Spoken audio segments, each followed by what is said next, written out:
আসসালামু আলাইকুম। আমি মোহাম্মদ শাহিনুর রহমান। আমি এখন আছি এটা বগুড়া জেলার সারিয়াকান্দি উপজেলা কালীতলা ঘাটে। আমার পিছনে দেখতে পাচ্ছেন যে কালীতলা ঘাট, ওই পাশে দেখতে পাচ্ছেন যে নৌকা, আর কিছু দেখতে পাচ্ছেন যাত্রীরা বসে আছে। তো এই নৌকা চড়ে আমি দেখতে পাচ্ছি এই নৌকা চড়ে আমি যাব হচ্ছে ওই মানিকদারের উদ্দেশ্যে যাব। তাই এই নৌকা যাবে হচ্ছে জামতল ঘাটে।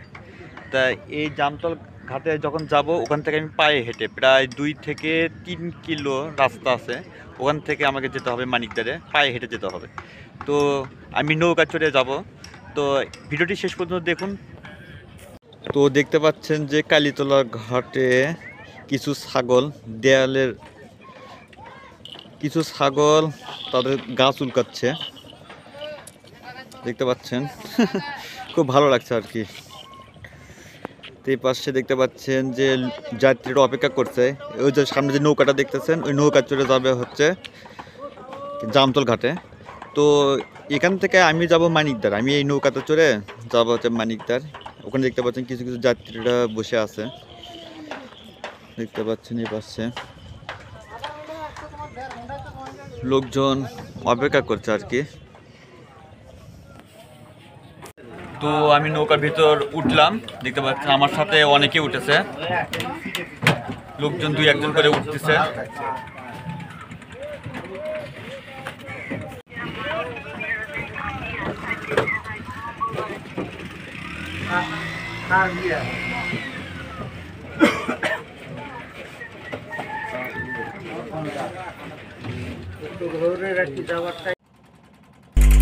তো আপনারা দেখতে পাচ্ছেন যে আমাদের নৌকা এইমাত্র ছেড়ে দিল। তো নৌকাটা খুব সুন্দরভাবে যাচ্ছে। আমি যদি আপনাদের দেখাই, সাথে যাত্রীরাও একটু বসে আছে। এক যাত্রী আমার দিকে খুব সুন্দরভাবে তাকিয়ে আছে। যাই হোক, তা আপনারা দেখতে পাচ্ছেন যে আমাদের সাথে একটু ছোট্ট একটি নৌকা সাথে সাথে যাচ্ছে আর কি। তো যাই হোক, ওখানে দেখতে পাচ্ছেন যে কিছু গরু ঘাসও খাচ্ছে। এটা চরাঞ্চলের মানুষদের গরু। তাই এই চরাঞ্চলের মানুষের গরুগুলো এখানে হচ্ছে ছেড়ে দেয়, সারাদিন ঘাস খায়, সন্ধ্যার সময় ওদের বাড়িতে নিয়ে যায়। তা যাই হোক, এখন নৌকাটা অনেক সুন্দরভাবে যাচ্ছে। আপনারা দেখতে পাচ্ছেন যাত্রীরাও খুব আরাম করে বসে আছে। তাই এই যমুনা নদীর আমি যদি আপনাদেরকে একটু বলি তাহলে হয়তো বলে শেষ করা যাবে না, অনেক বড় একটা নদীটা। যাই হোক, আমি এখন বাণিজ্যের উদ্দেশ্যে যাচ্ছি। সেই সাথে সাথে এই যমুনা নদীর যে ইতিহাস আছে, সেই ইতিহাসটা আমি আপনাদেরকে যদি একটু বলি।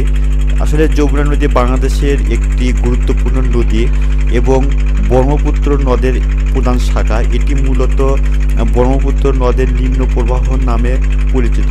1787 সালে ভূমিকম্প পর ব্রহ্মপুত্র নদের মূল স্রোত পরিবর্তিত হয়ে যমুনা নদীর সৃষ্টি হয়। আর এটা যমুনা নদীর অনেক ইতিহাস আছে, সেই ইতিহাসটা যদি আমি আপনাদের যদি বলে রাখি, সেই যমুনা নদী মূলত ব্রহ্মপুত্র নদের একটি অংশ এবং এর উৎপত্তি তিব্বতের কৈলাস পর্বতমালায়। উৎপত্তি লাভের পর এটি চীন, ভারত এবং বাংলাদেশের বিভিন্ন অঞ্চল দিয়ে প্রবাহিত হয়েছে। বাংলাদেশে এটি কুড়িগ্রাম জেলার মধ্য দিয়ে প্রবেশ করে এবং সিরাজগঞ্জ, টাঙ্গাইল সহ বিভিন্ন জেলা অতিক্রম করে পদ্মার সাথে এটা মিলিত হয়েছে। এরপর পদ্মা ও মেঘনা মিলিত প্রবাহ মেঘনা নাম ধারণ করে বঙ্গোপসাগরে এটা পতিত হয়েছে। আর যমুনা নদী বাংলাদেশের পশ্চিম ও উত্তর থেকে দক্ষিণে প্রবাহিত হয়ে আর দেশের মধ্যাঞ্চল দিয়ে মেঘনার সাথে মিলিত হয়েছে। প্রাচীনকালে যমুনা নদী জোনাই নামে বেশ পরিচিত ছিল। 1762 সালে ভূমিকম্পের পর ব্রহ্মপুত্র নদের একটি অংশ যমুনা খাল দিয়ে প্রবাহিত হয়ে শুরু করে। পরবর্তীতে 1787 সালে ভূমিকম্পে তিস্তা নদীর একটি অংশ যমুনার সাথে যুক্ত হয়ে এটি নদীর রূপ ধারণ করে। আর এই ইতিহাস যদি আমি আবার যদি বলি, সংস্কৃত ভাষার যমুনা শব্দের অর্থ হলো যমজ। গঙ্গা নদীর সমান্তরালে এই নদী প্রবাহ থাকার কারণে যমুনা নামকরণ করা হয়েছে। হিন্দু পুরাণ অনুসারে যমুনা নদী কালিন্দী নামে পরিচিত, কারণ এটি কালিন্দ পর্বতে প্রধান অবতরণ করেছিল। যমুনা নদীতে সপ্ত নদীর একটি বিশেষ উল্লেখ করা হয়েছে।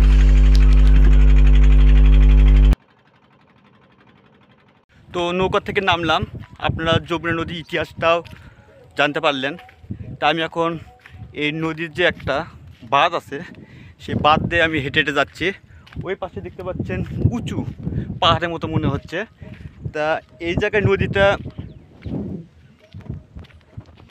নদীটা ভাঙন রোধ করার জন্য এই জায়গায় আপনার ব্লক ফেলা হয়েছে, যেটা আপনি দেখতে পাচ্ছেন। তো এটা খুব ভালো একটা দিক যে নদীটা ভাঙন রোধ করার জন্য একটু কাজ হচ্ছে নদীর। ওই পাশে দেখতে পাচ্ছেন পাহাড়ের মতো উঁচু উঁচু দেখতে পাচ্ছেন।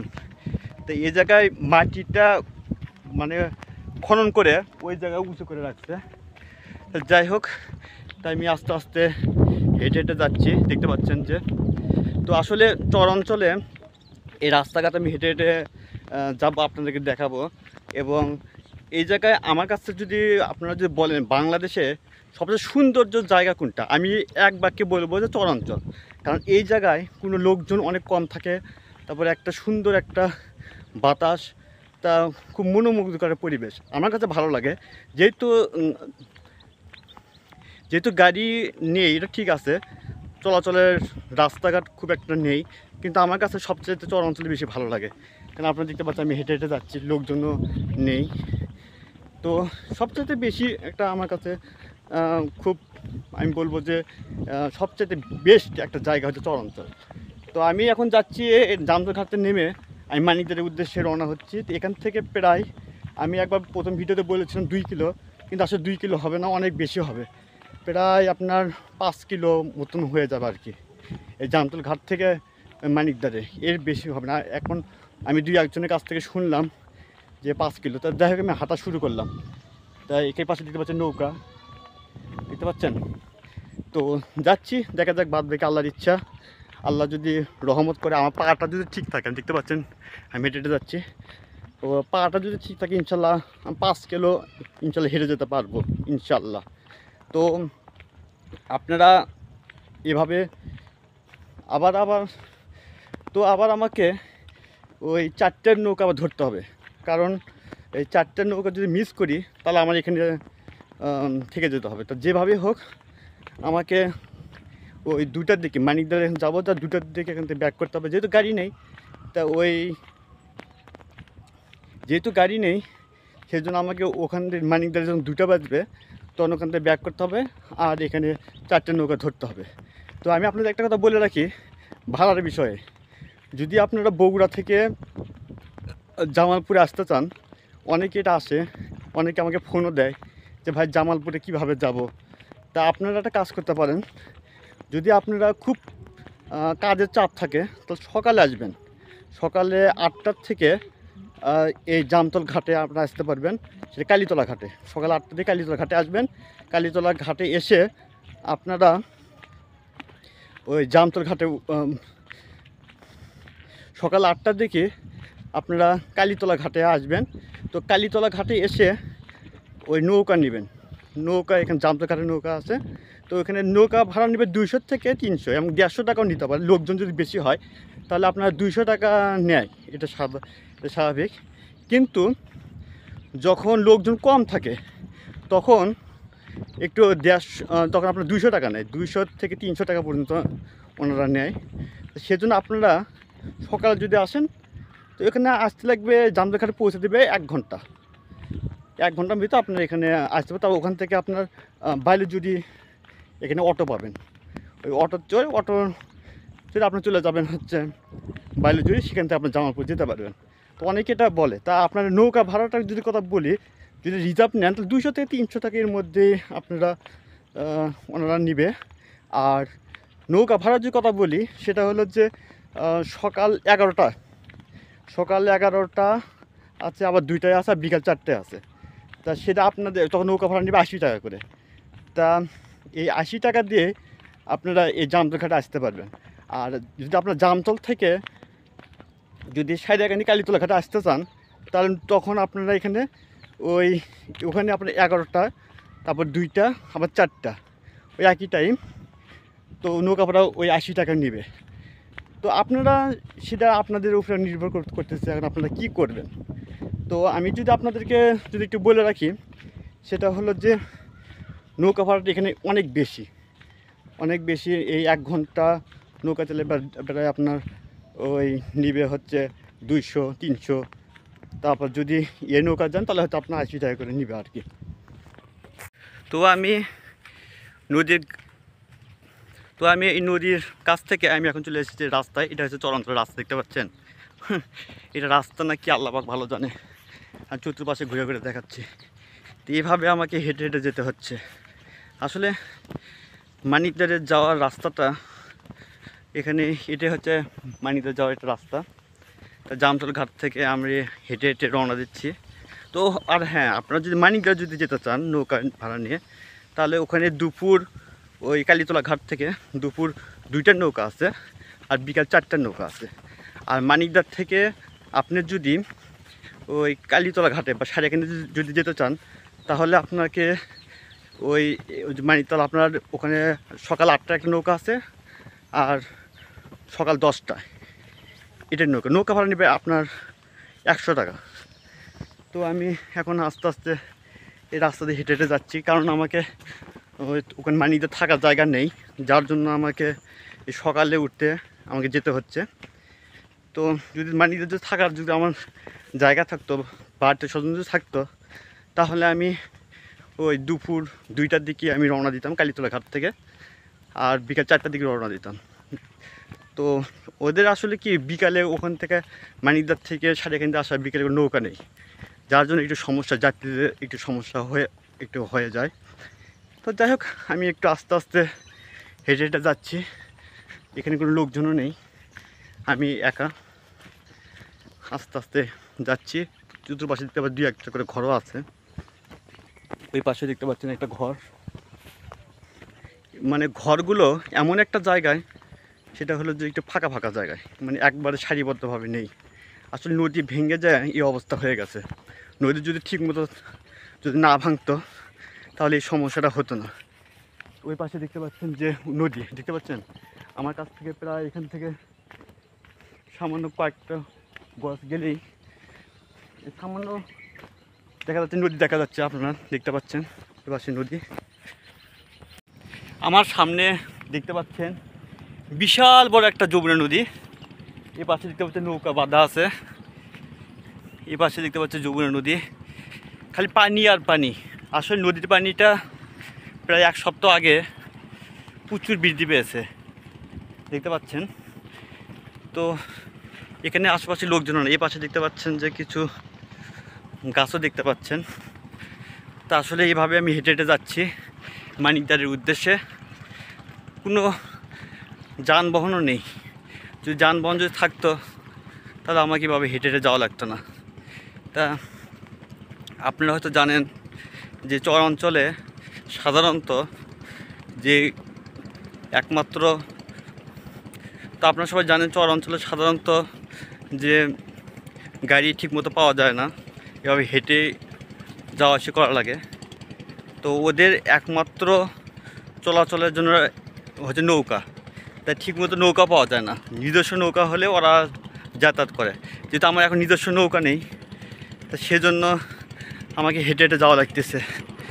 আমি যদি আপনাদেরকে দেখাই, হয়তো বা নৌকার শব্দ শুনতে পাচ্ছেন। আমি যদি আর একটু এগিয়ে নিয়ে গিয়ে আপনাদেরকে দেখাবো। ওই যে পাশে একটা নৌকা আছে, আর সেই নৌকা চড়ে চর অঞ্চলের মানুষেরা চলাফেরা করে থাকে। তা দেখতে পাচ্ছেন যে এই পাশে দেখতে পাচ্ছেন ভেঙেও গেছে। তো দেখতে পাচ্ছেন নৌকা আসতেছে। ওনারা সম্ভবত কোথায় যাবে আমি জানি না, তবে এই নৌকা নিয়ে ওনারা চলাফেরা করে থাকে। সম্ভবত এটা জেলেদের নৌকা হবে, হয়তো মাছ ধরতে, হয়তো মাছ ধরবে। দেখতে পাচ্ছেন তো প্রচণ্ড রোদ। আপনারা দেখতে পাচ্ছেন আমার মাথার পিঠে ছাতা মাথা দিয়ে যাচ্ছি। এখন এত রোদ উঠেছে যা ভাষায় কল্পনা করা যাচ্ছে না। আর এই পাশে দেখতে পাচ্ছেন নদী, দেখতে পাচ্ছেন যে নদী। আমি যদি নদীর কাছে গিয়ে যদি আপনাদের দেখাই, দেখতে পাচ্ছেন একেবারে পানির সিন দাঁড়িয়ে আছে এখানে, দেখতে পাচ্ছেন। ও যাই হোক, প্রচণ্ড রোদ, এই রোদের ভিতর হেঁটে হেঁটে যাচ্ছি মানিকদার। তো আসলে চর অঞ্চলে যদি আপনারা আসেন একটু ছাতা নিয়ে আসবেন, ছাতা যদি না নিয়ে আসেন তাহলে হয়তো কষ্ট করতে হবে এই রোদের ভিতর। আর দেখতে পাচ্ছেন যে পাশে যমুনা নদী আমার কাছে ধার দিয়ে, এটা যমুনা নদী। আমি যদি এই যে যমুনা দেখতে পাচ্ছেন একেবারে কাছে, আর আমি ধার দিয়ে হেঁটে হেঁটে যাচ্ছি। একেবারে মনে হচ্ছে যে একটা ছোটো মোটো একটা কক্সবাজার, বিশাল বড় নদী, কিছুই দেখা যাচ্ছে না। আর এই পাশে দেখতে পাচ্ছেন আমি পায়ে হেঁটে যাচ্ছি, আপনি পাটা যদি দেখা যাচ্ছে বুঝতে পারবেন। পায়ে হেঁটে হেঁটে আমি যাচ্ছি। তো আমার বেশ ভালোই লাগতেছে যে পাশে নদী, ধার দিয়ে হেঁটে যাচ্ছে, অনেক সুন্দর একটা বাতাস। তো বাতাস সেই জন্য যতই রোদ উঠুক, যেহেতু বাতাস আছে সেই জন্য খুব একটা ক্লান্ত মনে হচ্ছে না। তো কোনো গাড়িও নেই, এইভাবে হেঁটে হেঁটে আমাকে যাওয়া লাগতেছে। তো চর অঞ্চলে চলাফেরা করা খুবই কষ্টকর এবং খুবই চ্যালেঞ্জিং। ওই পাশে দেখতে পাচ্ছি একটা নৌকা নিয়ে যাচ্ছে, দেখছেন একজন লোক নৌকা নিয়ে যাচ্ছে। উফ, আমি একবার ক্লান্ত হয়ে যাচ্ছি আর কি। তো বন্ধুরা অনেক কষ্ট করে চলে আসলাম মানিকদারে, দেখতে পাচ্ছি এটা মানিকদার। তো এখান থেকে আমার আসতে লাগছে প্রায় 2 ঘন্টা। 2 ঘন্টার ভিতর আমি চলে আসলাম। তো প্রচণ্ড রোদ, সেজন্য ছাতা দেখতে পাচ্ছেন আপনারা। তো আমি সকাল 10টার দিকে রওনা দিয়েছিলাম, তো এখন বাজে প্রায় 12টা, প্রায় 2 ঘন্টা লাগছে। তা বন্ধুরা আজকে এই পর্যন্ত। ভিডিওটি ভালো লাগলে লাইক, কমেন্ট ও শেয়ার করতে পারেন। আপনি যদি আমার চ্যানেলে নতুন হয়ে থাকেন অবশ্যই আমার চ্যানেলটি একটু সাবস্ক্রাইব করবেন। ধন্যবাদ সবাইকে, ততক্ষণ ভালো থাকবেন। আসসালামু আলাইকুম।